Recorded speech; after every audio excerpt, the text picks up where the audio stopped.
Two roses can share the same August garden and still need completely different deadheading decisions. Before you cut another faded bloom, check three things. Does this rose actually rebloom? Do you want rose hips? And how much growing season do you realistically have left? August is a checkpoint, not a universal stop date. And the first check is easier than it sounds. Even if you have no idea what variety you planted, start with what your rose has actually done this summer. Think back over the last several weeks.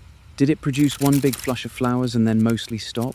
Or has it sent out fresh flowering shoots, new buds, and another wave of blooms after the first one faded? That behavior matters more to a beginner than memorizing a long list of rose classes. A rose that naturally flowers once in a season is not going to become a repeat bloomer just because every faded flower gets clipped off. Deadheading may make the plant look tidier, but it does not change the basic flowering habit of that rose. A repeat flowering rose is different. Many modern roses can produce more than one flush during the growing season, and removing spent blooms can be part of encouraging the plant to keep putting energy into new flowering growth while conditions are favorable. Look for evidence on the plant itself. Fresh side shoots, healthy new leaves, small developing buds, or a pattern of blooming, resting, and blooming again. If you see that, your rose may still be a candidate for continued light deadheading, but do not make the cut yet, because repeat blooming is only the first test. If you do know the type of rose you are growing, that can give you a useful head start. Hybrid teas, floribundas, grandifloras, and many modern shrub roses are commonly grown for repeat flowering, while many old garden and species roses are known for a strong seasonal flush followed by hips. But treat those names as clues, not absolute instructions. Cultivars vary, and climbing roses are a good example. Some repeat, while others bloom mainly once. The safest approach is to combine the name on the tag with what the plant has actually been doing in your garden. If you are unsure, look at the age of the flowering growth as well. A repeat blooming rose that is still active often shows a sequence on the same plant. An older spent flower, a younger shoot extending nearby, and a bud that has not opened yet. That sequence tells you the plant is still cycling through flowering growth. A rose that finished its main display weeks ago and has not produced fresh flowering shoots is giving you a very different signal. You are not trying to predict the future perfectly. You are simply gathering enough evidence to avoid cutting by habit. Now look closely at the spent flower itself. Once the petals fade and fall, the base of the flower may begin to swell. On roses that produce hips, that swelling can continue developing into a rose hip if the flower is left in place. That means a faded bloom is not always just dead material waiting to be removed. It may be the beginning of the next seasonal feature on the plant. On another stem, you may see something completely different, a spent flower above fresh, vigorous growth with new buds already forming lower down. Those two stems may look similar from a few feet away, but they can be heading toward different outcomes. So before you remove a faded flower, decide what you want from that rose next. Are you trying to encourage another flush of flowers if the rose in your season still support one? Or do you want to let some of those spent blooms remain so hips can develop? This is the second check, and it changes the decision immediately. If rose hips are part of your goal, the rule is simple. Do not remove the spent flowers you want to develop into hips. Once that flower is cut away, that particular flower cannot continue into a hip.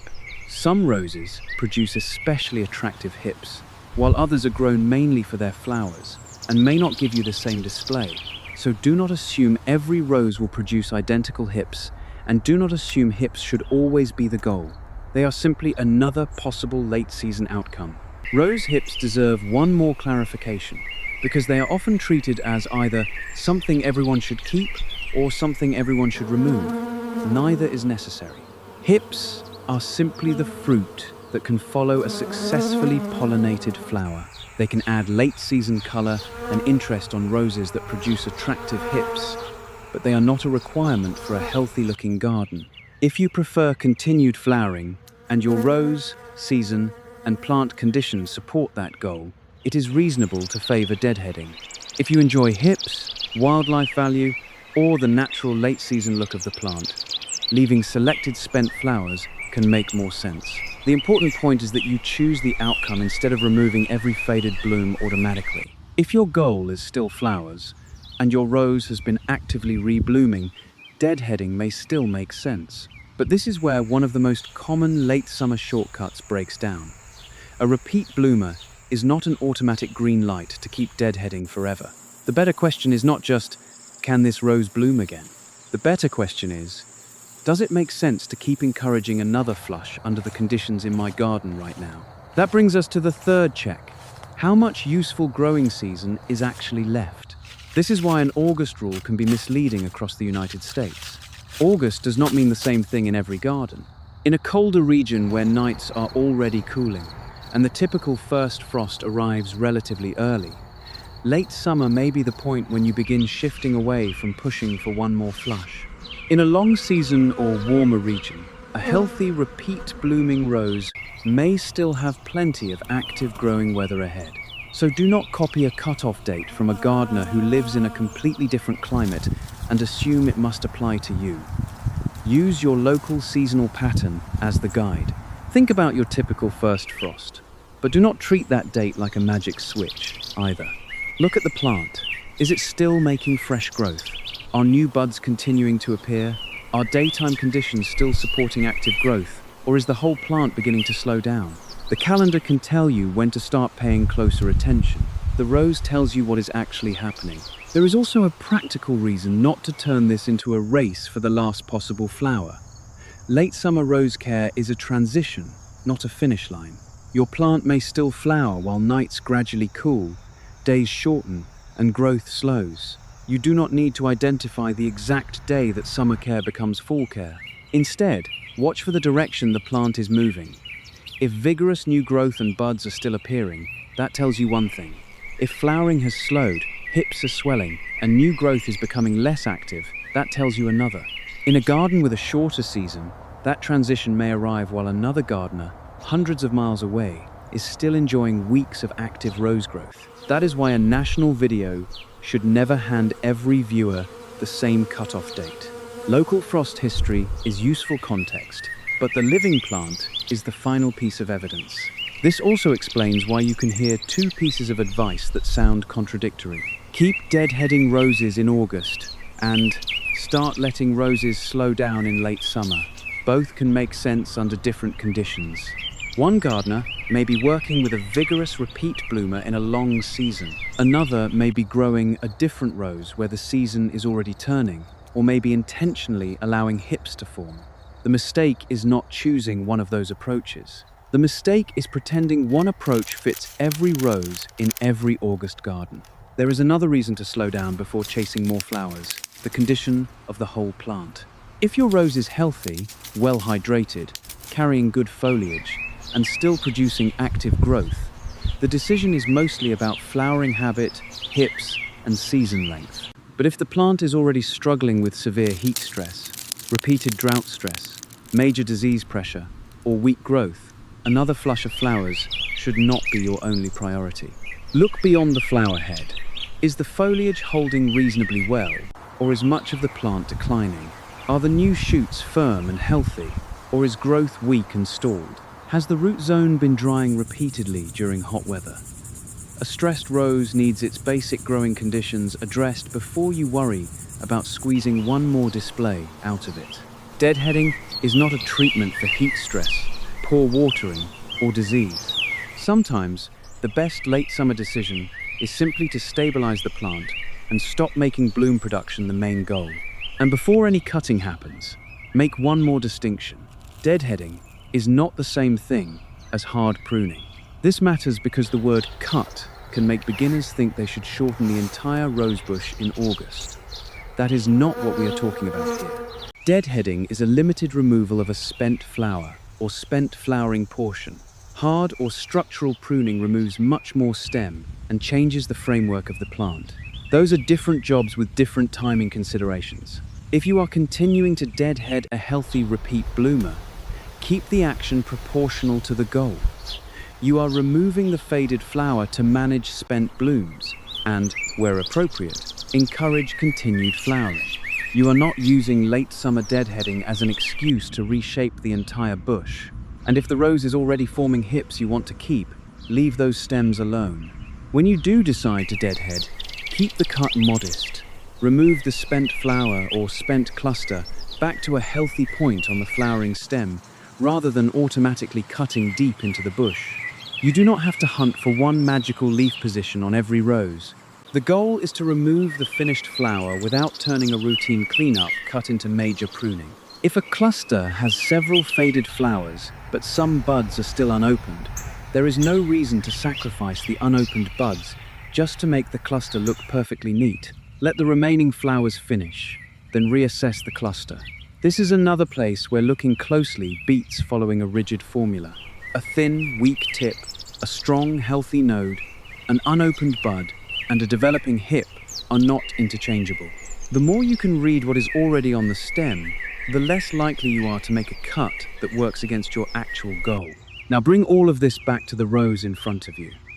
If it bloomed once heavily and has shown no real repeat flowering behavior, stop assuming every spent bloom needs to be removed for the sake of another flush. If it is a repeat bloomer, healthy, still actively growing, you do not care about hips, and your growing season is still favorable, continued light deadheading may be reasonable. If you want hips, leave the spent flowers you want to develop. If the plant is stressed, deal with the stress first. And if the season is clearly winding down, let that seasonal change become part of your decision. There are a few useful exceptions to keep in mind. Some roses are self-cleaning, meaning the old petals and spent flowers drop away neatly enough that manual deadheading is not necessary just to keep the plant presentable. That does not mean every self-cleaning rose behaves exactly the same way, but it does mean you should not turn deadheading into a compulsory chore when the plant is already handling much of that cleanup itself. Once blooming roses are another important exception. If a rose naturally gives you one major flowering period, clipping every faded bloom is not going to convert it into a repeat bloomer. If you like the hips that follow, leaving spent blooms can be the more useful choice. And with any rose, remember that the plant tag, if you still have it, can help confirm whether the cultivar is known for repeat flowering, once-season flowering, self-cleaning behavior, or ornamental hips. Use the tag as extra evidence, not as a replacement for looking at the plant. So here is the late summer checklist I want you to remember. First, rebloom. Has this rose actually produced repeat flushes? Or did it mainly bloom once? Second, hips. Do you want the spent flowers to continue into rose hips? Third, season. Is there enough active growing season left in your garden for another flowering push to make sense? Fourth, health. Is the rose vigorous enough that more flowering is even the right priority? Only after those 4 checks do you get to the final question. Cut or leave? Cut. When you have a healthy, actively repeat blooming rose, you are not trying to preserve hips from those flowers, and your remaining season still supports the goal of another flush. Leave the spent bloom when you want hips, when the rose has finished its natural once-blooming cycle, or when continuing to chase flowers no longer matches the season. And wait or reassess when the plant itself is telling you that stress or declining vigor deserves attention first. The most useful rule is also the simplest. The calendar should remind you to look at the rose. It should not make the decision for you. August is the moment to stop deadheading automatically and start deadheading deliberately. Before you move to the next bush, ask the same questions again. Rebloom, hips, season, health. 2 roses growing side by side may still give you 2 different answers, and that is exactly what good late summer rose care is supposed to look like.